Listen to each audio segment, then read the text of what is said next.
Last week एक update आया था जेकेएसएसबी की तरफ से।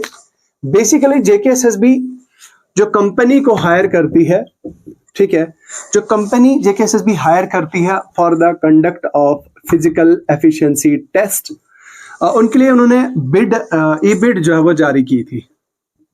ठीक है, मुझे टेक्निकलिटीज में नहीं जाना या एक्सप्लेनेशन वो क्या होता है क्या नहीं होता है। इन शॉर्ट मैं आपको ज्यादा वक्त नहीं लूंगा आपका। ई बिड बेसिकली एक तरह की एडवर्टीजमेंट होती है, काइंड ऑफ एडवर्टीजमेंट होती है आपकी समझ के लिए। तो जिसमें कंपनीज को बुलाया जाता है कि भाई आइए आप अपनी प्रेजेंटेशन दीजिए कंपनी की, किस तरह से आपका ट्रैक रिकॉर्ड क्या है, आप कितने चार्जेस लेते हैं फिजिकल एफिशिएंसी टेस्ट कंडक्ट करने के लिए, उसमें जो टेक्निकल चीजें रिक्वायर्ड होती हैं उसमें आप क्या क्या चीजें जो है वो सारी चीजें चेक की जाती हैं। और फिर मान ली 3-4 कंपनीज अगर आती हैं और उनमें से कोई एक को शॉर्टलिस्ट कर दिया जाता है, फाइनल कर दिया जाता है, जो गवर्नमेंट के बजट पे फिट बैठे और जो गवर्नमेंट के एलिजिबिलिटी क्राइटेरिया के हिसाब से फिट बैठे, उस कंपनी को ईबिड मतलब उसको वो बिड दी जाती है।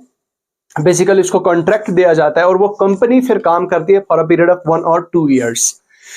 2 सालों तक उस कंपनी को कॉन्ट्रैक्ट दिया जाता है और फिर वो company physical efficiency test conduct करती है।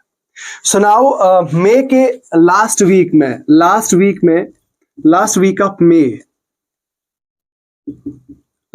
ऑफ मई में बताया जा रहा था कि भाई फाइनलाइज हो जाएगा, बट अनफॉर्चुनेटली आप जानते हैं कि पीछे काफी डिस्टरबेंस रही और जिसके चलते कुछ कंपनीज नहीं आई और जेकेएसएसबी को वो अपना जो एडवर्टीजमेंट था उसको दोबारा से री इशू करना पड़ा। और अभी का स्टेटस क्या है? अभी का स्टेटस ये है कि